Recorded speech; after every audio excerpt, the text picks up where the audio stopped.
Hai Bun, di video kali ini aku akan membuat bolu pandan santan yang rasanya enak. Cara buatnya pun mudah banget. Untuk memanggang bolunya ini aku tidak menggunakan oven ya Bun. Jadi cocok banget buat bunda yang mau bikin kue tapi tidak punya oven. Oke, langsung aja yuk ke cara pembuatannya.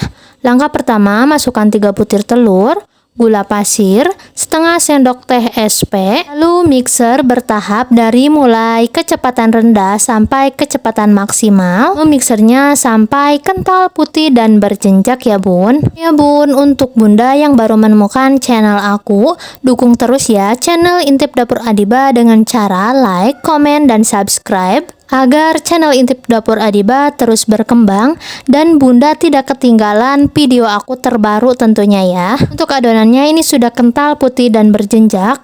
Lalu masukkan tepung terigu sambil diayak, sedikit garam, setengah bungkus santan instan. Kalau bunda mau bolunya lebih gurih lagi, tambahkan saja semuanya santan instannya ya.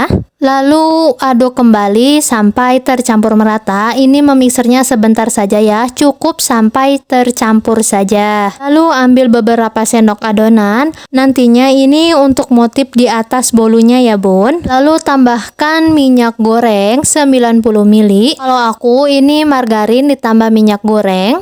Lalu tambahkan pasta makanan rasa pandan.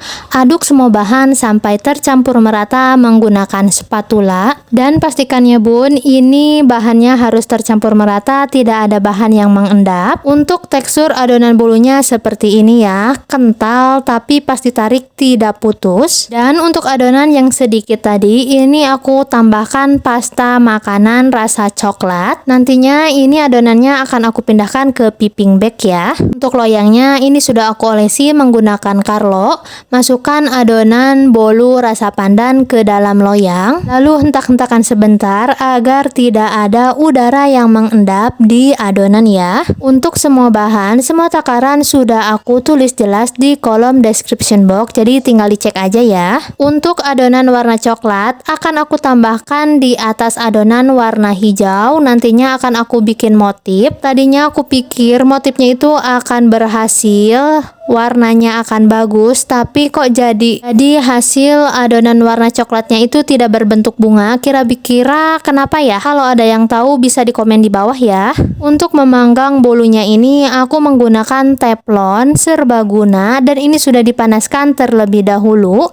Masukkan loyang yang berisi adonan. Panggang adonan selama 25 menit atau sampai matang. Agar lebih pasti, ini adonannya akan aku tusuk menggunakan tusukan sate. Kalau tidak ada yang menempel, tandanya itu sudah matang. Tuh bunda bisa lihat sendiri kan, itu motif yang di atas atau warna coklatnya itu jadi nggak berbentuk. Kira-kira kenapa ya? Kalau bunda ada yang tahu atau bisa mengirimkan saran, boleh di komen banget ya di bawah. Soal rasa dan soal tekstur ini tidak mempengaruhi sama sekali. Tetap rasanya enak dan bolunya itu tetap moist, lembut, nggak bantet. Cuman motif di atasnya itu emang agak lain ya. Lebih baik nggak usah pakai motif, jadi lebih aman. Terima kasih ya Bun sudah menonton. Semoga resep yang aku bagikan ini bermanfaat. Bye.